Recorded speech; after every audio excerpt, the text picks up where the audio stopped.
what could I do to get both of these lions to talk? Oh, well, I think that to get these two lions in the same room and get them to talk, it is a diplomatic job. There are many people who know us and who know Kagame and me. Those people can always make it happen. And they had tried.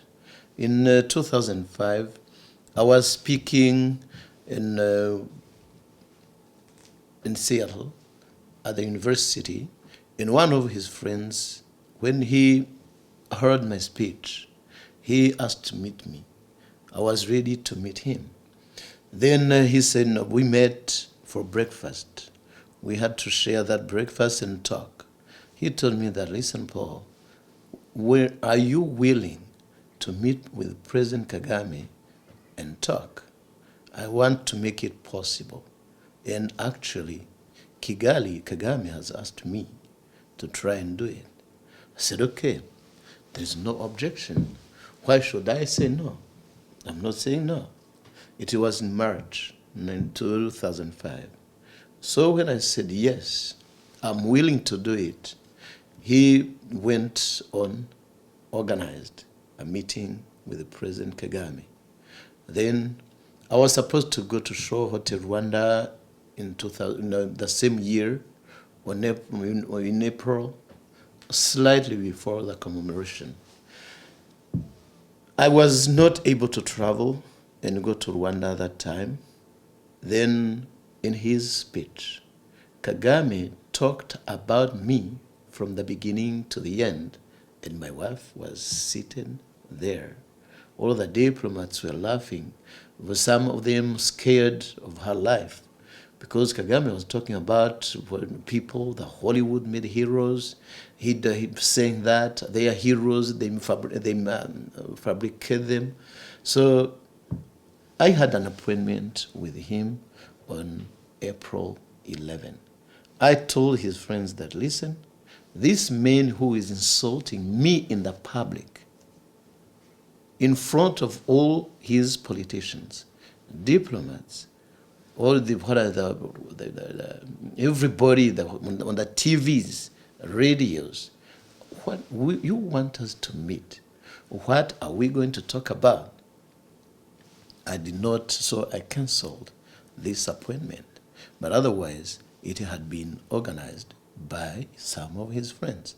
So I think that if his friends can happen to cajole that lion, bring him in a room, well, me, I'm here.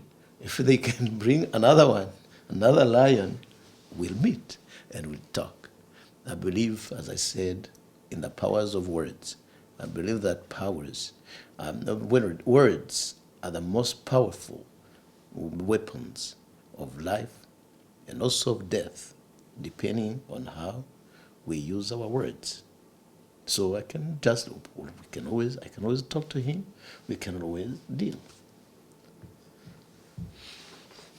We have read that in Rwanda, the government feels that the best way to heal is for all people to call themselves Rwandans, not Tutsi or Hutu or Twa. What do you think of that policy? I think this is very wrong. That is a very wrong policy.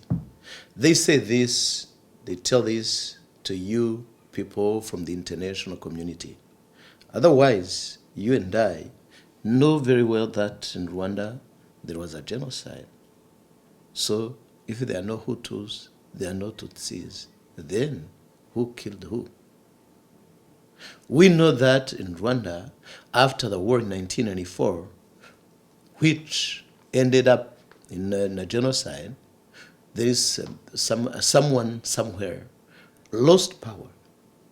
Another person got that power.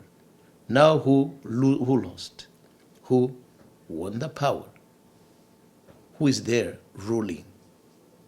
This is another hidden way of telling the people whenever they want this is good for them. Oh, well, don't worry, we are not Hutus, we are not Tutsis. We are Rwandans. everybody knows that other people on the top level of the leadership of the country are Tutsis.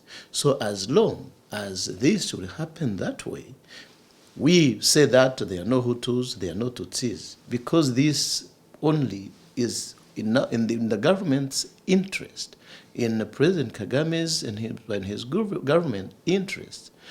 So that is when he says there are no Hutus, there are no Tutsis. It is also a way to tell his fellow Tutsis, who, for instance, the survivors, because they are also not really members of the government.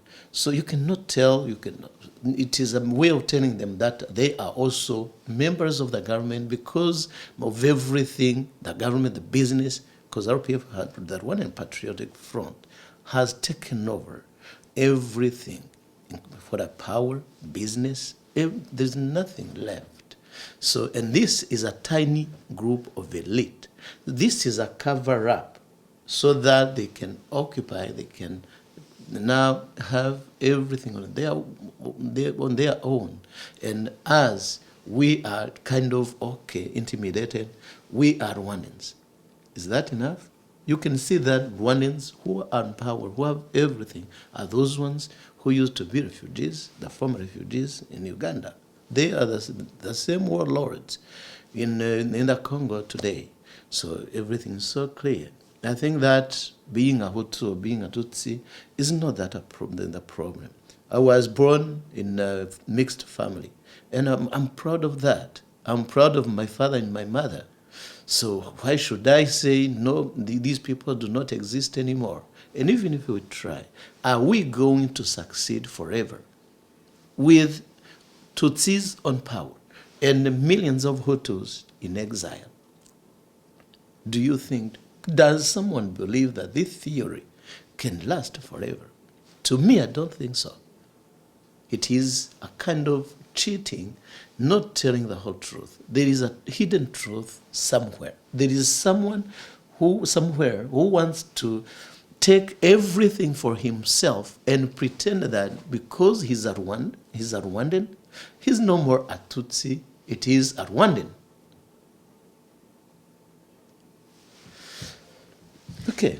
Ben Affleck does a lot of work in the Eastern Congo. When we visited with him, we asked him what kids in America could do to help kids on the shore of Lake Kivu. What do you think we could do? You can do a lot to help those kids over there. One of the most important things you can do for those kids, you can just be their voice. Those kids need a voice. Those kids have been implicated in a war for the last 17 years.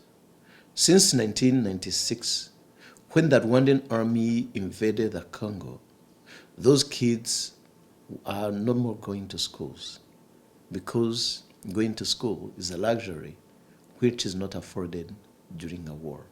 Even those ones who happen to go there, they really don't have the best education. You can imagine. Many young girls like you are being used as slaves, sex slaves. Many others have been raped and thrown on the streets. Many women have been also raped. The United Nations are talking about hundreds of thousands of women who have been raped. Many young boys, like Drake, are also recruited as young child soldiers. So you can be the voice for those, your age mates, those other kids like you. Of course, you can also advocate for them because that region is wounded, very poor, miserable. You can advocate as young kids and also talk for them and promote their education. They ask your people here, who other people have means, to help them, to help build some schools. Schools have been destroyed. Teachers are no more trained. So everything is upside down. I think that you, as their age mate, you can do a lot to help them. Tell your congressmen, your lawmakers, your senators, and they always forward the message up to the right people. Gangs are the closest thing we have to child soldiers. How can we help kids our age from wanting to hurt each other? You can you can bring them in your organizations. Why don't you bring them and work with them as you are together this morning, asking me these questions, interviewing me. Bring them together through many different programs and bring them into your associations. This is the only way, and show them that you love them, that the world did not forget them. Because many people in a very tough situation, they always tend to think that the whole world has ignored them. Show them love. Once you show love to people, they always come to you. Every year, our school has a theme. This year, it comes from a poem by Walt Whitman. It is The Power of Story. What's your verse? What do you hope your verse is in the story of Rwanda? Well, the power of story. This is a very good theme, and I love it as well. There are many stories, and those stories are to be told. The Rwandan story, the Rwandan history, and the Rwandan stories have been told, but not yet enough. We still have to spread the message. And this is why you see me traveling all over the world. Today, I'm here. Then tomorrow, this afternoon, I'll be in Los Angeles. And after tomorrow, I'm traveling to Sweden. I'm going to Stockholm, meeting humanitarians from all over the world. I will be doing a lot of other things, and this is my mission. So I think that we need to spread the message. There is a message. We need to talk about it. We need to talk about what is going on in the country. We need to talk about the political space in Rwanda. We need to talk about human rights records. We need to talk about the freedom of media. Media in Rwanda. You have to tell what the Rwandan government wants you to tell. So you need to have that freedom and say what you want to say, what you feel like saying. Have that feel as you. This is the right message. This is a theme that people should always think about and develop. We always need dialogue. Our headmaster says at the end of the day, we should be able to say 3 things. Wow, thank you, I love you. Can you teach us how to say that in Kinyarwanda? Wow, oh. Wow, thank you. Murakoze. Wow, oh, murakoze. Ndabakunda. Thank you. You're welcome. Thank you. You are a good man, Paul. We need to help one another. That is the only thing that is keeping us alive.